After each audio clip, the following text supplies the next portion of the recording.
So thank you so much for joining me today. I'm doing this presentation in celebration of Wild Feral Food Week that we celebrate here. I'm part of, or try to do some activities here in with the Berkeley Open Source Food here in the Bay Area. And, BOSF promotes food equity, sustainability, nutrition, biodiversity, and gastronomy. The organization is really headed by, they're advised by famous chefs like Alice Waters of Chez Panisse, Dan Barber, and Mark Bittman. And what we do what they do is they really try to, do foraging classes and partner with restaurants to try to feature wild food in restaurants and things like that, and they'll just promote that in the area. And they also promote restaurants in Europe as well, which is pretty cool. So my presentation today is really going to be on how we can use Koji to try to mitigate a lot of food waste that we have at home and in our kitchens. And before I talk about that, I just wanted to, introduce myself. My name is Eleana. My company is called Shared Cultures. I'm based in San Francisco Bay Area, mainly in the city here in San Francisco. And what I really specialize in, or the products that I make, is with Koji. I dabble in all sorts of fermentation, but Koji is the one thing that I probably work with every single day. And what we make is, we make soy sauces, we make misos and things like that, but we also try to step out of just doing traditional methods of fermentation. What I'm really interested in is understanding or learning how to do like whole utilization methods of using secondary produce from the farmers market and partnering up with local farmers and producers in the area to try to buy back some of their produce that's not really, they can't move it as quickly, or they have a surplus, or it's ugly, and we try to make misos or shiokojis or amino sauces, which is really what we're going to be talking about later today with that. So, just about 2 weekends ago, I went up to Shasta Mountains, and me and my partner, Kevin, we went out and we found a whole bunch of porcini, which is really cool. We probably found upwards of, over 100 pounds of porcini, which is awesome. And, we didn't take all of it. We probably took about half of it back home just because we were sleeping in our car, and there's only so many mushrooms you can ideally, or, that you can pack in your car, sleep in your car, and then drive back out. So we probably picked around 50 pounds of porcini. And what I did was I dried most of it and put it in a container like this. And that's what I'm going to be using today to make a Koji amino sauce. You don't have to just use porcini mushrooms. I'm just doing this because to try to stick to the theme of foraging foods and things like that. So the porcinis were something that I personally foraged, and trying to make a product out of that. But at home, if you have any dried mushrooms or food scraps, or leftover chicken broth, anything of that nature, you can go ahead and follow what I'm going to be showing you, and then you can pick your own adventure, basically your own journey at home. So before I get started, I'm going to just talk a little bit about Koji and why you can make your own amino sauces at home with it. Most recently, I've really noticed at a lot of the grocery stores, or Trader Joe's, I was just in Whole Foods yesterday. I saw 6 varieties of coconut aminos next to the soy sauce aisle, which I thought was really interesting, especially at my local Whole Foods right across the street. They are selling these coconut amino acids, and essentially what we're going to be making is the exact same thing. It's high in amino acids, it's umami, it's gluten-free, there's no soy in it, and the best part is it's ready in a week, which is really cool. So what I do is, what Koji does is, I'm not really going to talk about how to propagate it because that's a whole different subject, but I will say that with Koji, the benefits is with its enzyme. So once you grow the Koji on your substrate, and what I've done is in advance of this class, I grew it on some rice to show you guys. What's so amazing is Koji has all these enzymes, and it breaks down proteins for you, and it breaks down carbs and starches for you. So when we think about that, and we think about what kind of food waste we have in our kitchens, that could be, leftover potatoes or leftover carrots, or, even like your chicken broth that you have at home, that is high in protein. So once you ferment that with Koji, what you're going to get is an umami sauce, because what Koji does is all those enzymes starts breaking up all of the proteins and those starches and turns them into amino acids.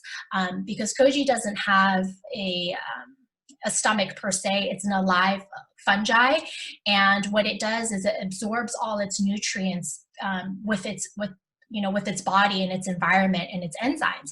And enzymes, just like what we have in our tongues and our mouths, when we chew, and we have all those enzymes that start breaking down all those foods as we consume them. That's exactly what Koji does. And what it does is when you combine it with something else, it starts breaking down those types of materials and starts feeding itself and creating all of those amino acids, which really translate into umami for us, and in addition to a lot of health benefits.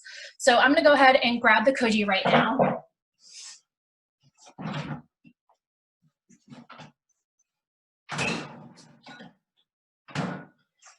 So I have a pan here of some. I already took a little bit because I was using it the other day, but here's a pan of Koji. And as you can tell, it's kind of fuzzy, and this is rice. This is white organic jasmine rice. And the reflection is kind of weird, but you can see that, it's a little bit fuzzy. And when I pick it up, it's kind of like a mycelium sheet here. So this is just rice, and it's all bound with mycelium, which is the Koji right here. So I'm going to just break this up here a little bit and try to what I mean. So it's kind of like this thing. And if you want to get Koji, my company Shared Culture sells it. But you can also get it at any Asian grocery store. A popular brand that sells it is called Cold Mountain. It's like $10 or something like that for a container, and you can buy that. And the really nice thing is you can freeze it, and it pretty much lasts indefinitely in the freezer, or you can buy it dried, and it's shelf stable for about 6 months until the enzymes start dying off. So what I do with this is I use this to utilize basically any food scraps that I have in the kitchen. So what we're going to be making today is a porcini amino sauce, or mushroom amino sauce. And I'm going to show you guys that it's not just, mushrooms you can use food scraps as well. And I've already started one. So this is what I started with a while ago. This was about a week old, and it's basically all the mushroom soaking water with Koji and salt, and that's it. And it's really delicious. And this is the shiitake amino sauce that I actually sell through my business as the soy sauce alternative. So what you do is, I've weighed out some porcinis here. I did 25 grams for this container, and you don't really have to do, it's really what you have. There's really no recipe there's really no recipe that I really follow with how much mushrooms or whatever I do. Like I said, it just kind of depends on what you have at home. I just put in 25 grams of dried mushrooms. I weighed it, and then I added some water to this. And what I did was I used hot boiling water to try to get all of that flavor out.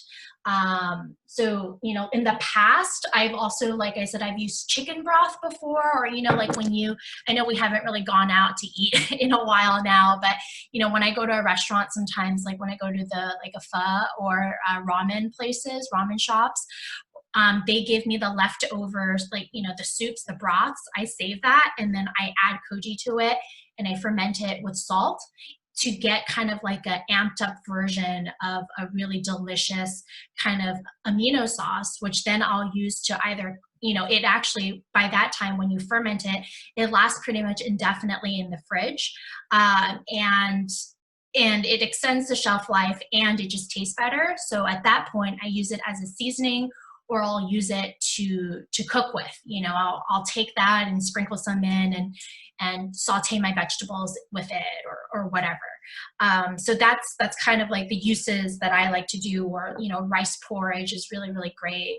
You know, anything that you can think of in terms of soy sauce, it's basically a soy sauce substitute with the flavors that you are inputting in there. Another great idea is like using cucumbers. You know, right now cucumber season is just picking up. A lot of the farmers will probably end up selling me a lot of their leftover cucumber water or cucumbers. And what I'll do is I'll juice them and utilize the water.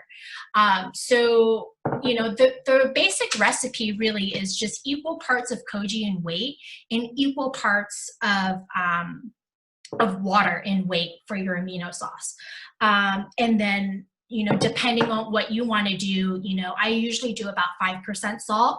I find that anything less than 3% salt, you're really inviting unwanted microbes to the party. So I try to stick to 5 because it's not super salty, but, you know, it's salty enough that it, you know, prevents other microbes from really showing, all the bad microbes that I don't want showing up to the party that kind of could sour it or create any sort of off flavors. So yeah, so that's pretty much how I make it. Just equal parts koji, equal parts water and weight, and then the total of that would be the salt. So, and, you know, most of the time, I actually just leave the porcinis in here.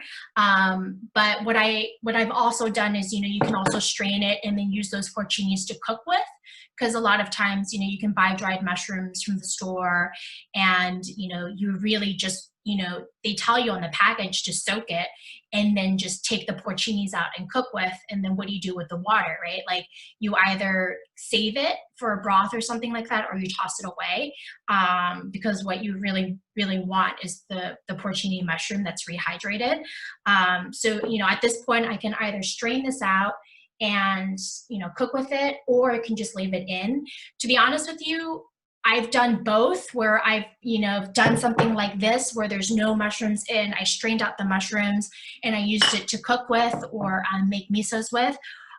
Or I've actually left them in like this and let it ferment. And I haven't really seen a difference. So really, if you're really trying to stretch, you know, stretch kind of like the dollar value, or, you know, your ingredient value, I would probably strain out the mushrooms and then use that to cook with. So I have one question here. It says, how much of the main ingredient koji water weight 1:1 and 5% salt? So the main ingredient really would just be your, you know, I'm not really sure what you mean by main ingredient. But yeah, and fresh mushrooms can be used as well. Although I think dried mushrooms are better because, you know, dried mushrooms, as you know, have more umami flavor, but you can definitely do fresh mushrooms as well. And, you know, as a substitute, you know, so anyway, so yeah, I would take all those mushrooms out and cook with them. But, you know, for everyone at home, you know, like if you have carrot scraps, you can throw this in here. You know, I'm just thinking that for me in the past with the mushrooms, I haven't really seen a big flavor difference between leaving them in or leaving them out. But I have fermented like carrots with koji, and like when I cook, I do like onions, carrots, celery, kind of like a mirepoix, and then any extra, what I do is I put it in the jar with some water, and kind of let that sit for a little bit, and then I add the koji in there to ferment. So depending on what you guys want to do, you guys can either put the ingredients in here and ferment with it, or you can go ahead and take them out. It's really your choice. So I'm going to go ahead and strain this real quick. And then, okay, so main ingredient equals fresh cucumbers / hydrated mushrooms or whatever. Okay, so yeah, so the main ingredient is really what you have.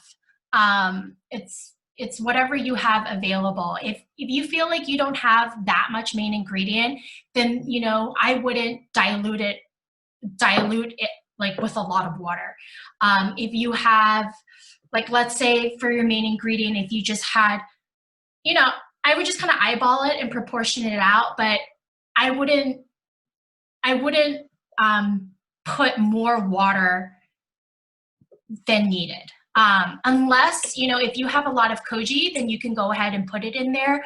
But what you're really going to get is just like a shio koji kind of taste, which is traditionally it's like a Japanese umami sauce. You can type in shio koji, SHIO koji, and it's basically just lacto fermented koji, which is actually a really, really great ingredient within itself. And a lot of the Michelin star restaurants use that as a way to flavor their tomatoes or make soup broths. I first learned about shio koji actually just reading the Noma book to fermentation, and there's a whole chapter on it. But yeah, I mean, with the ingredients, it's just whatever you need, or whatever you have on hand. The most important thing is just to make sure that your ratios of koji to water, or not water, but your ratios for koji and liquid are even. So that's really the most important thing. And then in terms of if you have like food scraps and things like that, you can throw them in there, but just make sure it doesn't outweigh how much water and koji you have, because those things are really just going to be accents to give your ferment more flavor, not necessarily help really drive the ferment itself, if that makes sense. And Nicholas is saying koji at 50%. Yeah, that's pretty much it. I try to do like koji 50%, liquid 50%, 5% salt. And then with whatever I'm adding in, I probably wouldn't exceed like 25%, or 20% of, if you have cucumber flesh in there or carrot scraps or anything like that. Still the same amount of water when using dried koji. Personally, I haven't really used dried koji, but I think so. I mean, dried koji probably, maybe you would want to use just a little bit more, or let me think about that. With dried koji, probably still the same. I would say actually with dried koji, because once you put it in the water, it's going to rehydrate.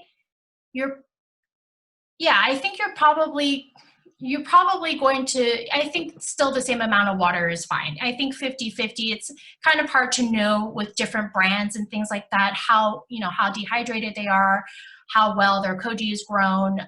So I would say 50-50 would still be good.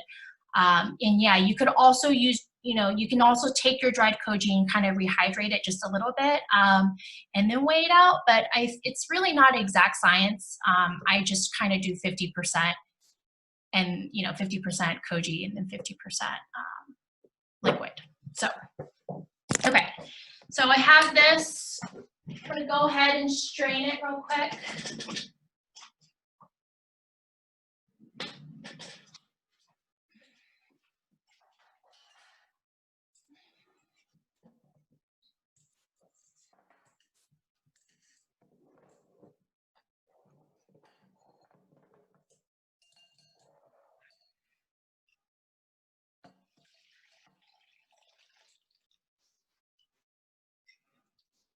I have this, and I'll save that for later.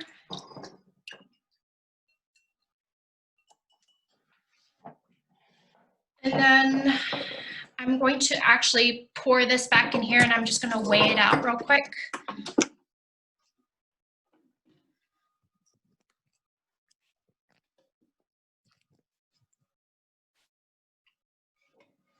Okay, well, Corey is saying from Koji Alchemy that it says 250 grams of koji to do 225 grams dried koji and hydrate it with some water. So there's a book called Koji Alchemy that just came out, written by Rich Shih and Jeremy Mansky, who are kind of the leaders, or who they are the leaders of really educating the fermentation, or the community who are interested in koji on the subject. So it looks like it says, the book says to put to hydrate it with 25 grams of water.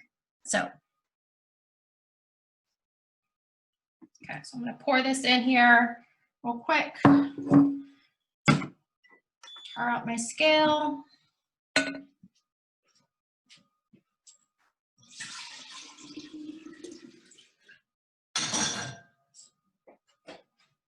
Okay, so it looks like I have 714 grams on the scale here. I know it's kind of hard to see. So, after tarring out the jar and just looking at, just weighing out the water, I have 714. So that means I'm going to put in 714 grams of koji in here and then do 5% salt. So it's really that easy. Try that out. And just do. And I also want to note that I also soaked these porcinis like about an hour ago, so the temperature now is not super hot. You want to make sure that it's not really, really hot when you're doing this, because koji is alive, and you're trying to start a ferment, and you really don't want to kill your koji with hot boiling water. So if you're doing something like this, I would wait and for your liquid to cool down, and then add in the koji. So I'm going to do 714 here.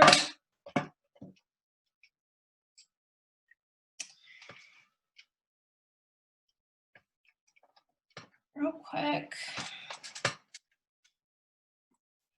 And then I'm going to add salt.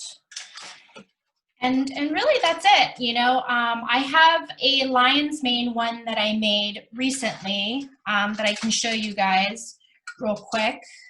And I have that bottled, which is pretty neat because it's alive for sure.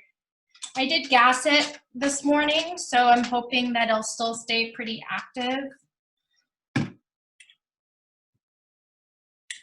Okay. So this is what I have.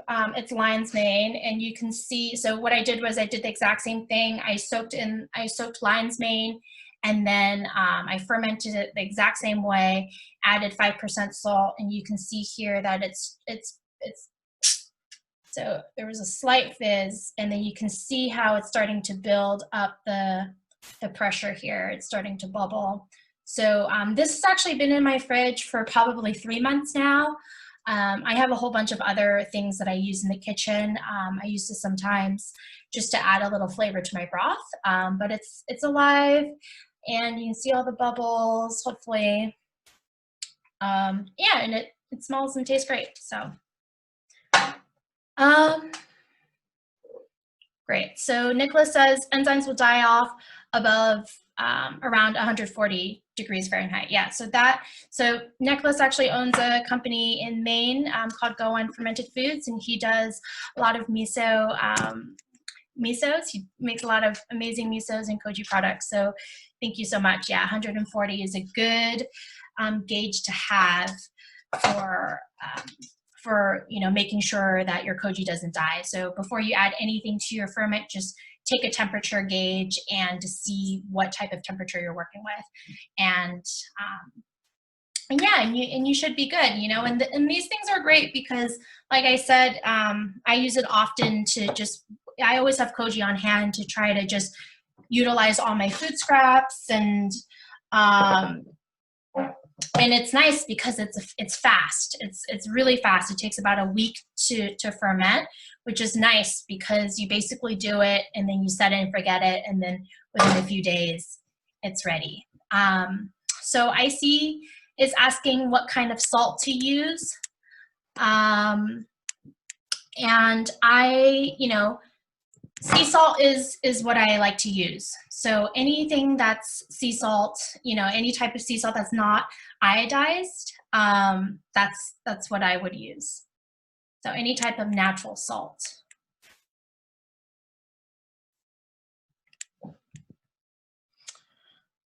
Yeah, so that's, that's really all I have for the presentation today. I know it was kind of short, but it's a really, really simple and easy way to, really simple ferment, really. It's just a few steps of, as long as you have koji at home, or, get it dried at the grocery store.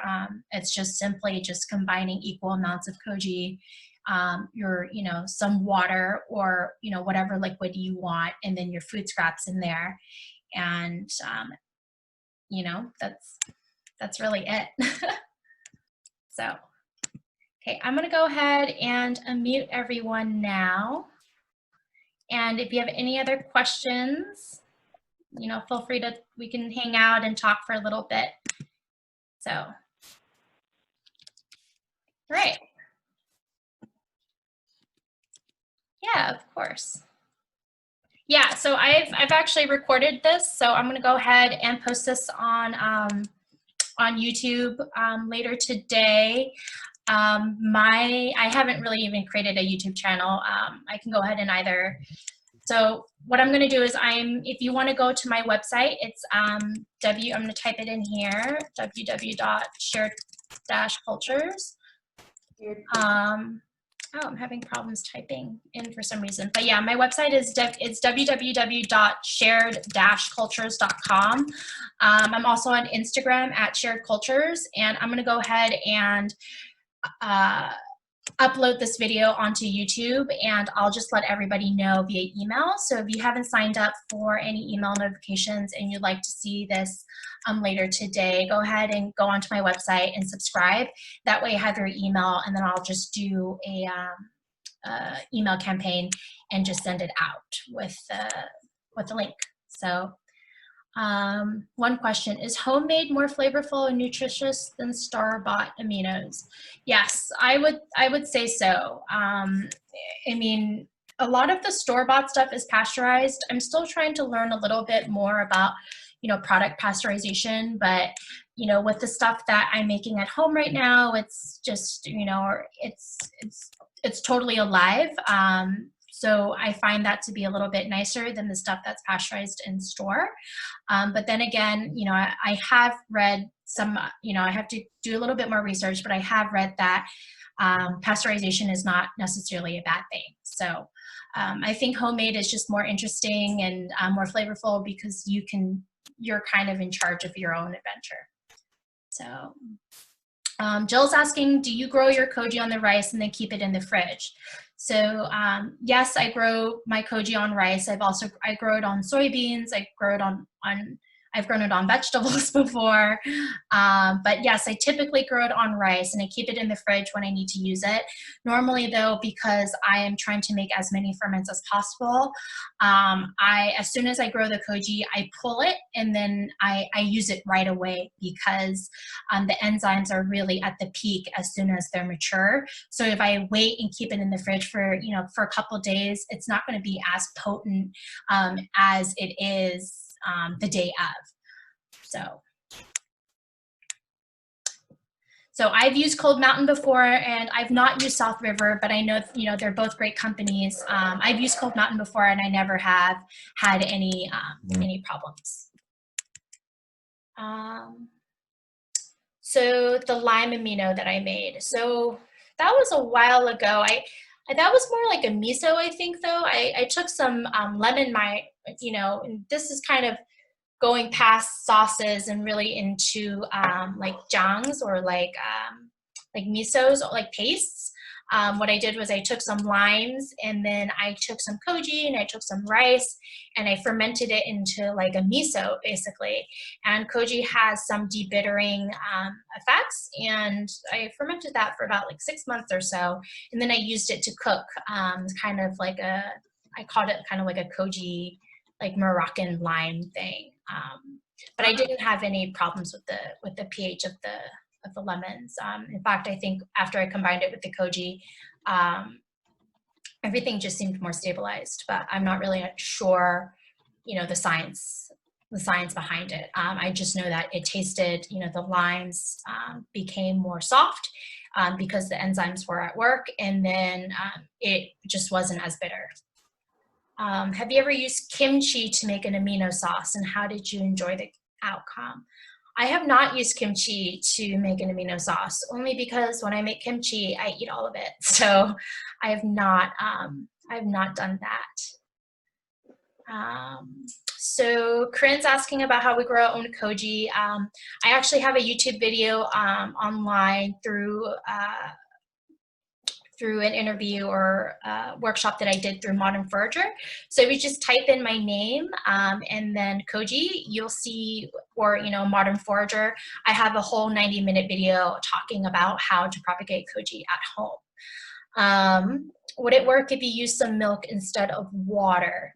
Any thoughts on there? Just occur. I've never tried milk before. I don't know how that would react. I've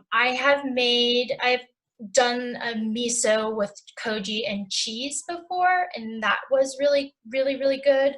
Kind of just tasted like Parmigiano, Parmesan cheese, a really nice aged Parmesan cheese, but I've never used it as like, with just milk. So I've not done that. So I missed the fermentation temperature for these aminos. Is this mostly ambient fermentation? Yeah, so that's a great question. So yeah, just ambient temperature. I just keep it out in my kitchen, and that's it. I don't do anything special to them. And with radishes, I have not fermented with radishes with this, but I imagine if you wanted to, you could throw some radish in there, and maybe just a little bit, because I know that radish can get kind of funky. So maybe just a little bit, just to see how it works. So, okay, I think. So Nicholas is saying dairy ferments may work better with different strains of koji.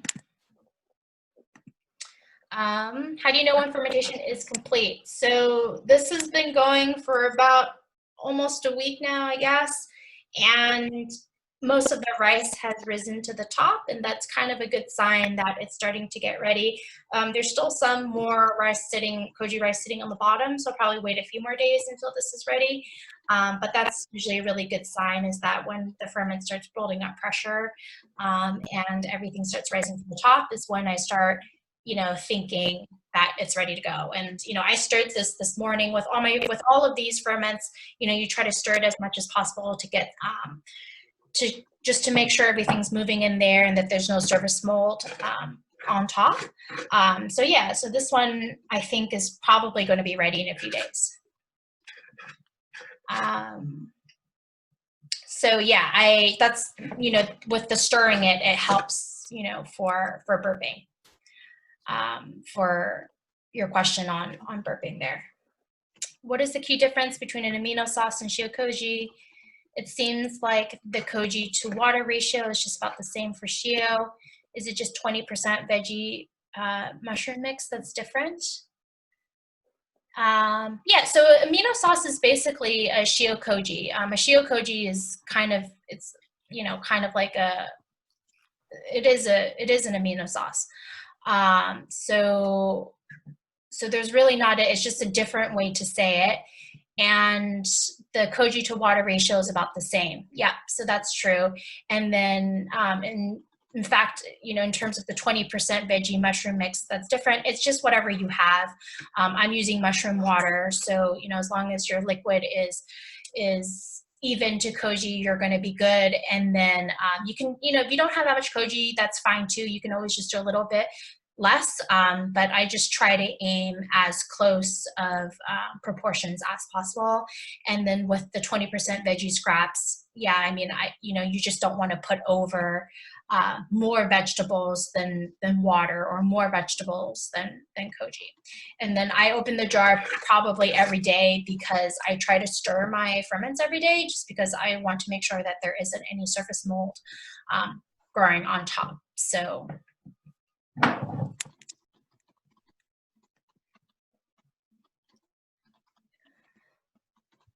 the 20% is just, you know, if you have like carrots, for example, or onions or anything like that, that's where that 20% comes from. It's just whatever food scraps you have.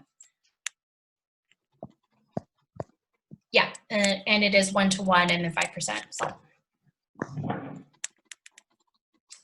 Spoilage risks. I haven't really gotten any spoilage that I can think of. I've probably been making this ferment for about a year now, and I've never run into any problems. So sometimes on the top, if I'm not stirring it, you know, you could probably get away, because this is such a short ferment. It's 7 days. It's easy to commit 7 days to stirring it, because if you don't, what ends up happening is on top, the Koji starts kind of wanting to sporulate more, or you know, it'll start growing its own things, and that's totally fine. What you can do is you can just skim it off, but sometimes mold kind of freaks people out. So if you don't really want to see that, then what you can do is you stir it every day. But the main reason why we really want to stir it every day is because it is alive, and we want to keep it healthy. And by stirring it, we really just aerate it and make sure everything is evenly incorporated and evenly fermenting evenly. So I try to open up the jar every day and just stir it up. 20% ingredients. Yeah, you can chop it, turn it into puree whole. It really doesn't matter. Maybe chopping it into just chopping it up a little bit might be better. That way, you know, the flavors really just get into your ferment. So,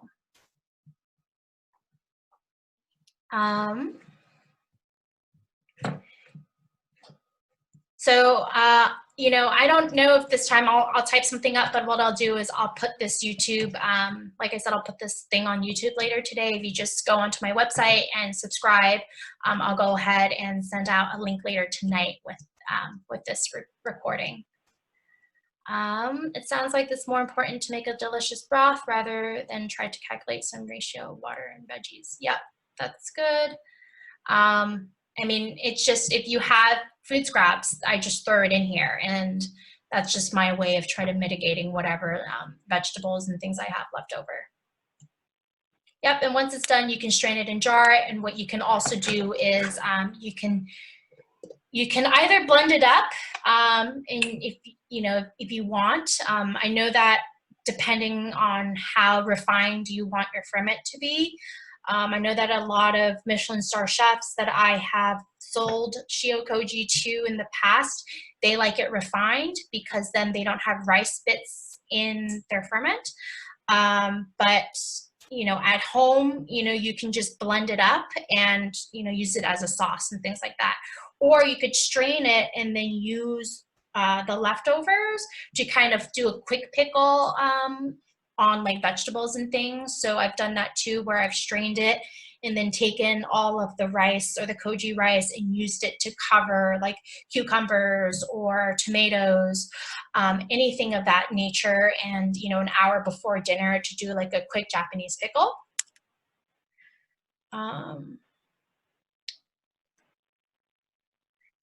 Would it work to have a running ferment that you throw scraps in every day? I don't know. I would say maybe, but you know, what ends up happening is the Koji over time, it's going to just get more acidic.